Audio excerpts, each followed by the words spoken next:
जरा सॉल्व करिए। ये वहीं पे लगेगा जहां पे आपकी जो डिस्टेंस है वो कांस्टेंट रहेगी, down stream plus up stream की।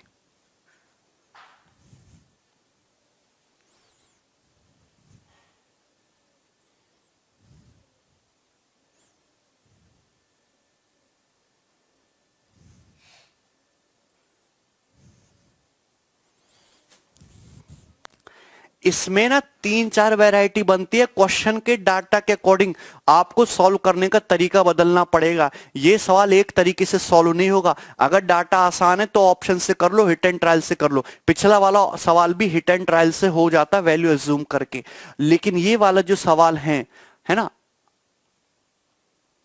राजू, सब कुछ डबल हो गया। टाइम स्पीड डिस्टेंस का तुम्हें फॉर्मूला पढ़ा नहीं, वो कंसेप्ट पढ़ा नहीं था क्या ढंग से? देखो, एक बोट कवर करती है 16 kilometre up stream, 24 kilometre down stream 4 घंटे में।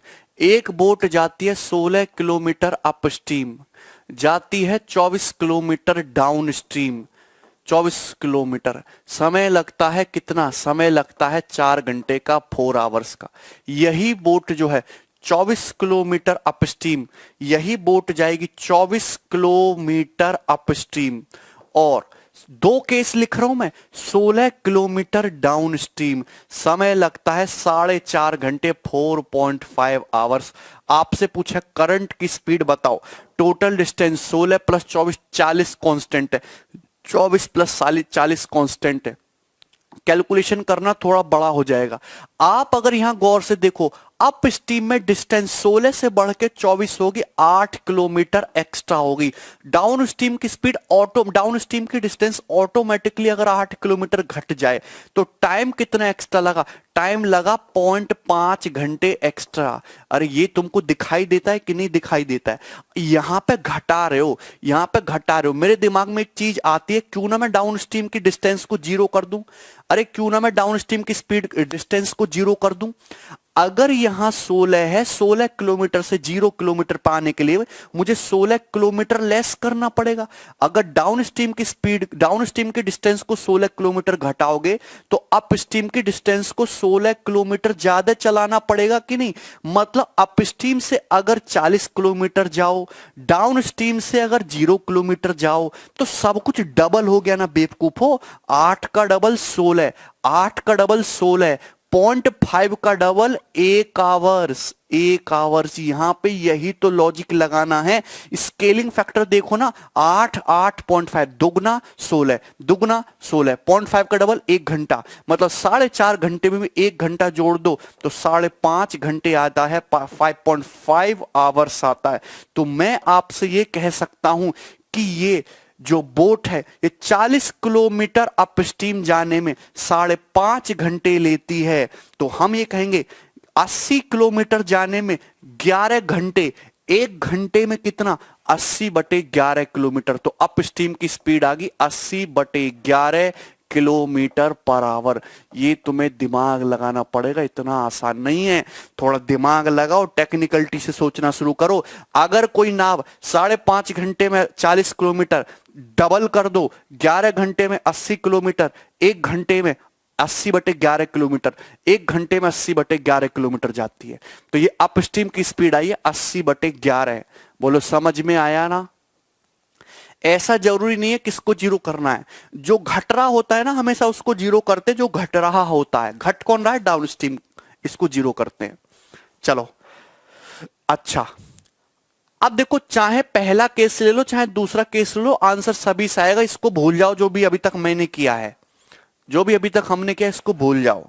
अब यहां पे देखो, अगर किसी नाव को, ठीक है, अगर किसी नाव को, सुनना गौर से, 1 घंटे में 80/11 किलोमीटर जाती है तो 16 किलोमीटर जाने में कितना टाइम लगा होगा? 16 किलोमीटर जाने में टाइम लगा होगा, 16 को डिवाइड करो 80/11 से, 11/5 आवर। तो यानी कि यहां पे जो टाइम लगा है ना 16 किलोमीटर जाने में, वो 11/5 आवर्स का टाइम लगा है।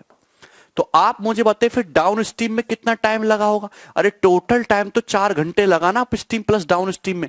तो 4 में से घटाओ 11 - 5 को, 4 में से घटाओ 11 - 5 को, तो कितना आ जाएगा? 9/5। 9/5 आवर। तो डाउन स्ट्रीम में 9/5 आवर लगा, तो 9/5 घंटे में 24 किलोमीटर, तो 1 घंटे में कितना लगा? 24/9/5। ठीक है, 3 × 8 = 24, 3 × 3 = 9, यानी कि 40/3। तो डाउन स्ट्रीम की स्पीड कितनी है? 40/3 किलोमीटर/आवर। ये डाउन स्ट्रीम की स्पीड है। आपसे पूछा क्या धारा की चाल, तो दोनों को घटाना पड़ेगा, घटा के आधा करना है। 40/3 माइनस 80/11/2। ठीक है, तो 2 से 20 और 2 से 40। 11 दूनी 220 और माइनस 40 दिया 120/33। 220 माइनस 120 100, 100/33। 33 दिया 99.03, 3.03 किलोमीटर/आवर आएगा आंसर। ए ऑप्शन 3.03 ये आंसर है।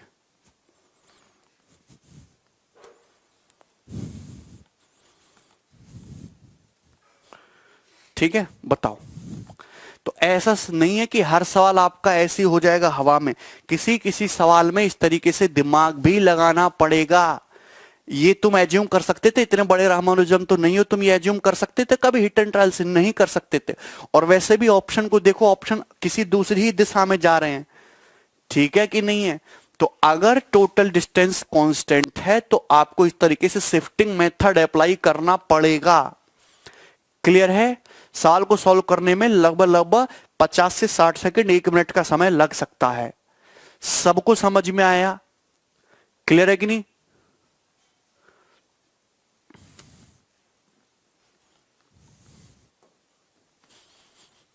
ठीक है,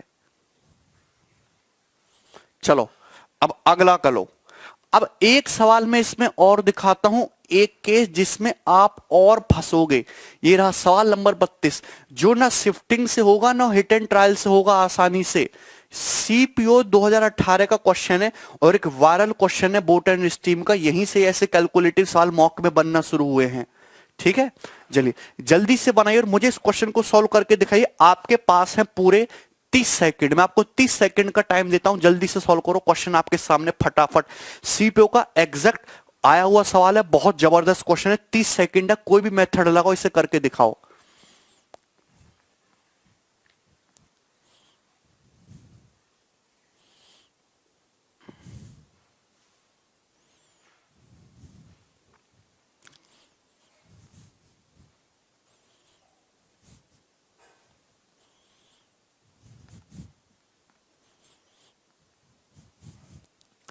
वेरी गुड सौरभ,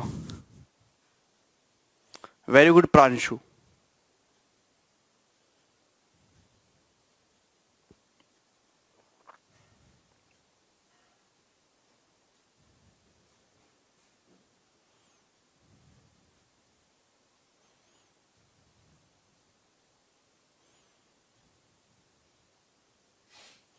माने 30 सेकंड का है आपके पास टाइम।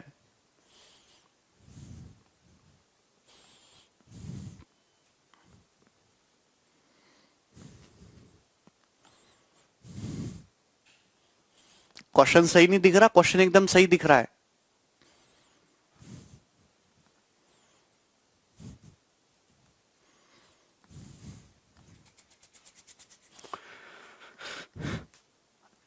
एक किसी का आंसर आ रहा है 18 और किसी का आंसर आ रहा है 22। 18 और 22 मुझे यहां पे आंसर देखने को मिल रहे हैं। प्रियांशु का 18 आया है, संपत का 18, गौरव यादव 18। तुक्का नहीं मारना है, कोई बात नहीं। राजीव, आदित्य नैन्सी का 22 आ रहा है भाई? बोलो कितना टाइम लगा, कैसे किया, हिट एंड ट्रायल से किया? टाइम को देख के, टाइम है 2 घंटे 27 मिनट, टाइम है 37 मिनट, इसको देख के जो है समझना।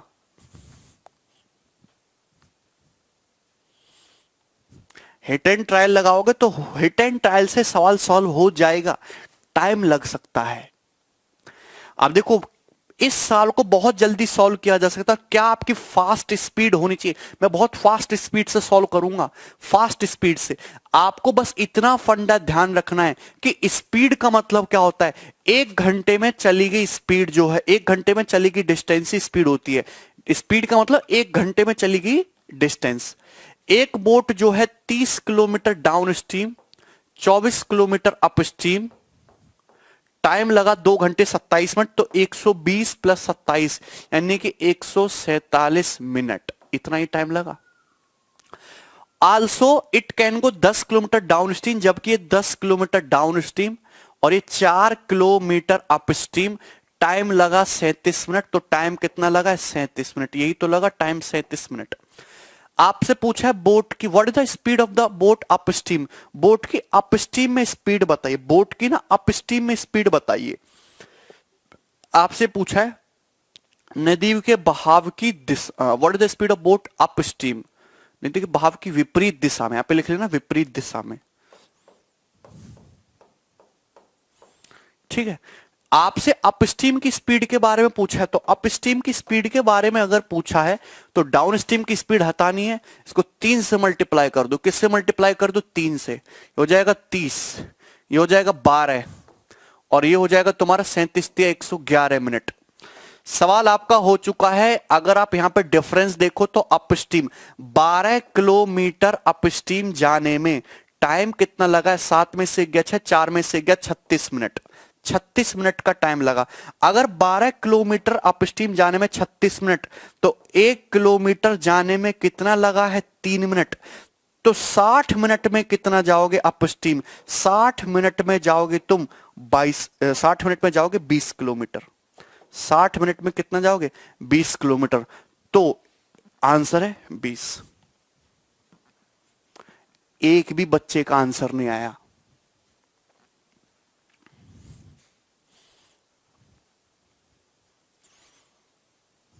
एक भी स्टूडेंट का आंसर नहीं आया इस सवाल में।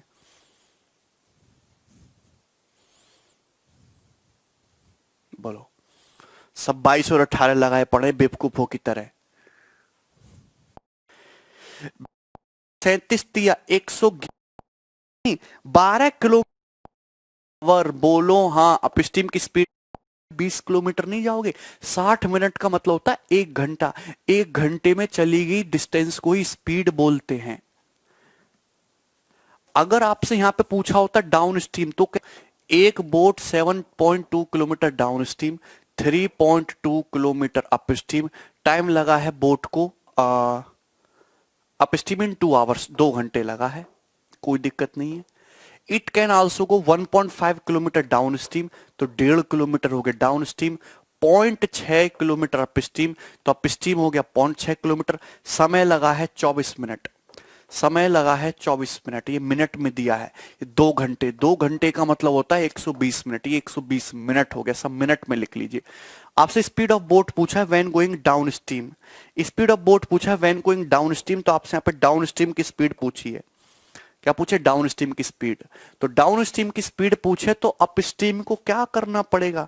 अप स्ट्रीम को हटाना पड़ेगा। तो अप स्ट्रीम को हटाने के लिए अब देखो यहां पे करना क्या है। डाउन स्ट्रीम की स्पीड आपसे अगर पूछी गई है तो अप स्ट्रीम को हटाना पड़ेगा। यहां पे तो 32 है, यहां पे 0.6 है, तो यहां पे 3 से मल्टीप्लाई करोगे और यहां पे 16 से मल्टीप्लाई करोगे। 3 से मल्टीप्लाई करोगे that is 21.6, that is 9.6 and that is 360 minute. And यहां पे किससे मल्टीप्लाई करोगे? 16 से। 16 into 1.5 that is 24, that is 9.6। Clear है? और 16 दूनी 32, 320 और 16 चौका 64, 384, 384 मिनट। डाउन स्ट्रीम चाहिए। कितना डिफरेंस है? तो आप कहोगे डिफरेंस आया है 2.4 किलोमीटर का, डिफरेंस है 2.4 किलोमीटर का। आप मुझे बताओ यहां पे टाइम कितना कम लगा? 24 मिनट, 24 मिनट, ठीक है। तो 24 मिनट में 2.4 किलोमीटर, 1 मिनट में 0.1 किलोमीटर, 60 मिनट में 6 किलोमीटर, तो 1 घंटे में 6, आगे स्पीड 6, आंसर। नगमा बताइए क्या हुआ?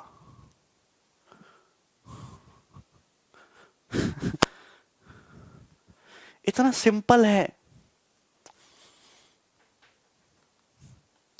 हाँ शिवम एकदम लाइव है, देखो 5 आ रहा है अभी भी। इस होता है 16 इंटू बनाने के लिए।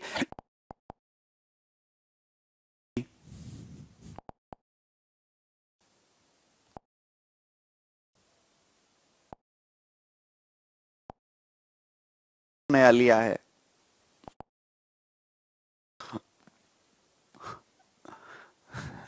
सेम बैंक ऑफ रिवर, एक नदी है, नदी के दो किनारे हैं पी और आर। सुनना, एक ये नदी है, नदी के दो किनारे हैं पी और आर। तो ये हो गया पॉइंट पी, ये हो गया पॉइंट आर। पी और आर नदी के दो किनारे, और क्यू जो है वो आपका मिड पॉइंट है, तो Q is the mid point, यानी कि पी क्यू और क्यू आर की वैल्यू बराबर है, ये बोला गया है। A boat can go from P to Q and back in 12 hours. एक बोट जो है पी से क्यू तक जाएगी और क्यू से पी तक वापस आएगी, समय लगेगा 12 घंटे। And from P to R in 16 hours 40 minute, और पी से आर तक जाने में 16 घंटे 40 मिनट लगता है।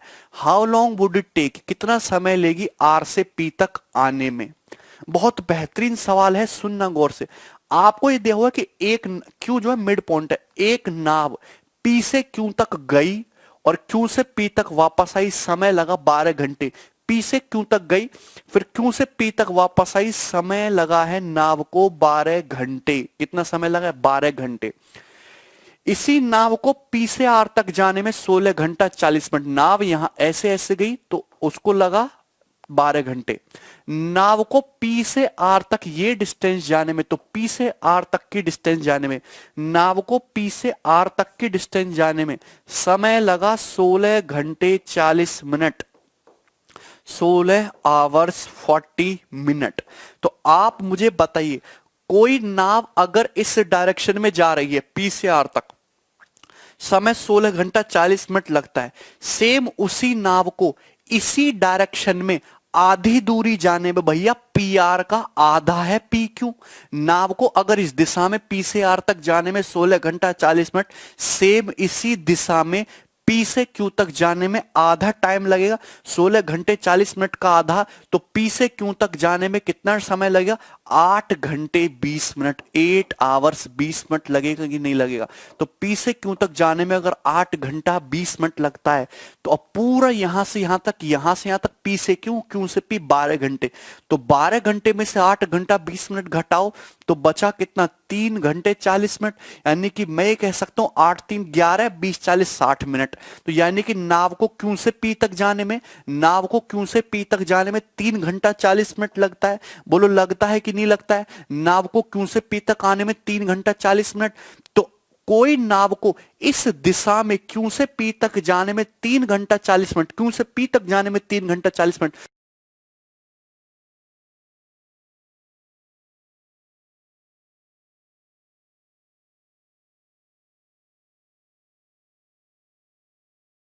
40 मिनट। तो नाव को सेम इसी डायरेक्शन में डबल दूरी जाने में, डबल दूरी भैया आरपी इसका डबल है, डबल दूरी जाने में टाइम भी डबल लगेगा। कितना टाइम लगेगा नाव को? 6 घंटा 80 मिनट। 6 घंटा 80 मिनट। 6 घंटे 80 मिनट का मतलब होता है 7 घंटा प्लस 20 मिनट, और 20 मिनट का मतलब 1/3 आवर। तो 7 घंटा 1/3 hour. Answer is 7:1/3 our.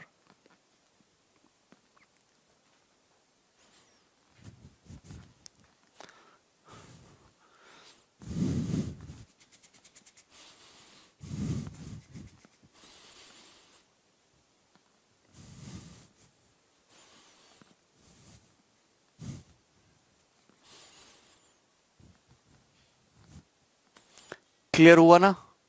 Ram तुम्हें समझ में आया? गौरव यादव, इसमें क्या प्रॉब्लम है? सेम डायरेक्शन में टाइम भी सेम ही लगेगा। सेम डायरेक्शन में अगर ऐसे तुम्हारा कितना लगता है 16 घंटे 40 मिनट, तो सेम डायरेक्शन में पी से क्यू तक आधी डिस्टेंस जाने में 8 घंटा 20 मिनट लगेगा ना।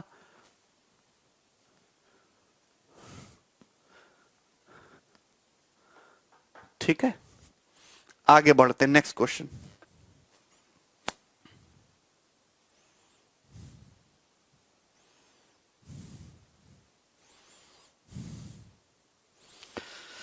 चलो ये थोड़ा टफ क्वेश्चन है, इसको बनाइए। अब इसको मैंने थोड़ा सा डिफिकल्ट कर दिया सवाल को। सवाल नंबर 2000 जो 34 था वो मेंस में आया था, ये सवाल किसी एग्जाम में नहीं आया अभी तक, ये मैंने खुद बनाया है। इसको सॉल्व करिए भाई, और बहुत ही तगड़े लेवल का क्वेश्चन है, बुद्धि लगेगी, जरा दिमाग लगा दो लो आप लोग। Time taken by a boat to cover a distance of 232 kilometre from A to B 26 hour. A से बी तक जाने में एक नाव को 26 घंटे लगते हैं 232 किलोमीटर जाने में। C J point situated between A and B. C एक पॉइंट है ए और बी के बीच में, 87 किलोमीटर की दूरी पे है ए से।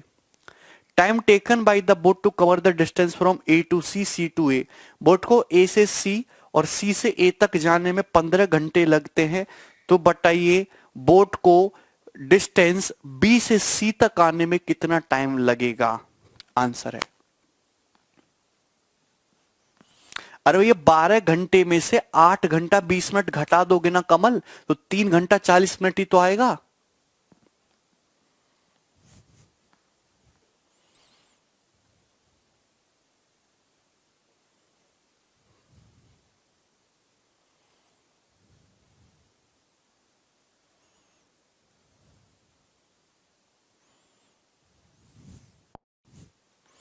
From A to B 26 hours. एक बोट को ए से बी तक जाने में टोटल 26 घंटे लगते हैं। सी जे पॉइंट है जहां पे ए और बी के बीच में, और at a distance 87 kilometre from A, A से 87 किलोमीटर की डिस्टेंस पे। आप सुनना गौर से, अगर आप देखो तो ये 232 किलोमीटर की डिस्टेंस से 87 किलोमीटर की डिस्टेंस से कट जाता है 29 से। 29 या 87 और 29 से कट जाता है ये तुम्हारा कितनी बार? 8 बार। 8 बार, 8 टाइम्स। मतलब ये कह सकता हूं कि मैं अगर यहां से यहां तक की डिस्टेंस, में किलोमीटर में बात नहीं करता, अगर यहां से यहां तक की डिस्टेंस 3 यूनिट है तो ये कंप्लीट डिस्टेंस जो है यहां से यहां तक की 8 यूनिट है। क्या इतनी बात आपको समझ में नहीं आती है? इतनी डिस्टेंस से 8 यूनिट है, तो आप मुझे बताइए फिर ये डिस्टेंस यहां से यहां तक की कितनी बचेगी? तो आप कहेंगे कि ये डिस्टेंस 5 यूनिट है। आपको दिया है A B 232 kilometre, A C 87 kilometre. जरा काट लेंगे, ये 8:3 का रेशियो, अगर ये डिस्टेंस 8 यूनिट है, ये 3 यूनिट है, तो ये 5 यूनिट बचेगी। क्लियर है? एक ही बार समझाऊंगा, दूसरी बार नहीं समझाऊंगा। सुनना, ए से बी तक, नाव को ए से बी तक जाने में 26 घंटे लगता है। एक नाव ए से बी तक गई इस तरीके से, ए से बी तक, पता नहीं कैसे गई है, डाउन स्ट्रीम गई है, अप स्ट्रीम गई है, कोई पता नहीं है। नाव को समय लगा है ए से बी तक जाने में 26 घंटे का। चलो कोई दिक्कत नहीं है। सी एक पॉइंट है उनके बीच में, हमने देख लिया। Time taken by the boat to cover distance from A to C, C to H 15 घंटे। आप मुझे एक चीज बताइए, नाव को, आप हमको एक चीज बताइए, नाव को ए से सी तक जाने और सी से ए तक आने में समय लगता है 15 घंटे का। नाव ए से सी तक गई, सी से ए तक आई, नाव को टाइम लगा 15 घंटे का, यानी कि 15 आवर्स का टाइम लगा। कितना टाइम लगा? नाव को 15 घंटे का टाइम लगा। आप मुझे एक चीज बता, आपसे पूछा है नाव को बी से सी तक आने में कितना टाइम लगेगा। चलो कोई दिक्कत नहीं है, आपको बस इतना समझना पड़ेगा कि सेम डायरेक्शन में टाइम भी सेम प्रोपोर्शन में लगेगा। ठीक है ना? आप मुझे बताओ कि नाव गई ए से बी तक, कितनी डिस्टेंस? 8 यूनिट। तो अगर नाव को 8 यूनिट जाने में 26 किलोमीटर, 8 यूनिट जाने में अगर 26 घंटे लगा है, तो 1 यूनिट जाने में 26/8 घंटे लगा होगा। तो नाव को ए से सी तक 3 यूनिट जाने में, नाव को ए से सी तक 3 यूनिट जाने में इतना टाइम लगा है कि नहीं? 3 यूनिट जाने में इतना टाइम लगा होगा कि नहीं? इसको 2 से काट लो, 13 और बटे 4, 13 तिया 39/4। 39 को किससे डिवाइड कर दो तुम? 4 से, तो 36 घंटे, 39 36/9, घंटे 45 मिनट। 9 घंटे 45 मिनट। बोलो हाँ। अरे तुम्हें मेरी बात कुछ भी समझ में आती है? 9 घंटे 45 मिनट, ठीक है। अगर किसी नाव को ए से बी तक जाने में 26 घंटे लगता है, 8 यूनिट जाने में 26 घंटे, तो 1 यूनिट जाने में 26/8 घंटे सेम डायरेक्शन में, सेम इसी डायरेक्शन में 1 यूनिट जाने में 26/8 घंटे। तो ए से सी तक ये जो 3 यूनिट गया है, 3 यूनिट जाने में कितना समय लगा होगा? 3 यूनिट जाने में लगा होगा 9 घंटे 45 मिनट। बोलो बात सही है कि नहीं?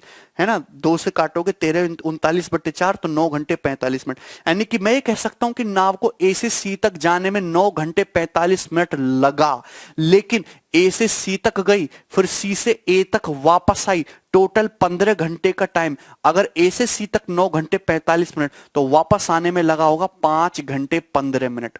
5 घंटे 15 मिनट। बोलो कोई डाउट है? 5 घंटे 15 मिनट। सबको समझ में आया? 5 घंटे 15 मिनट। और सवाल तुम्हारा ना यहीं पे खत्म हो जाता है।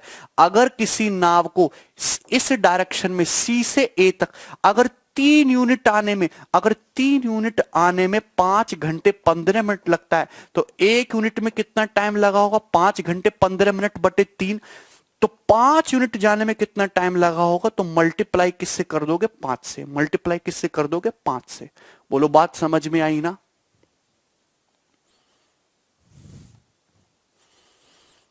बात समझ में आई ना? ठीक है, ये हो जाएगा 315।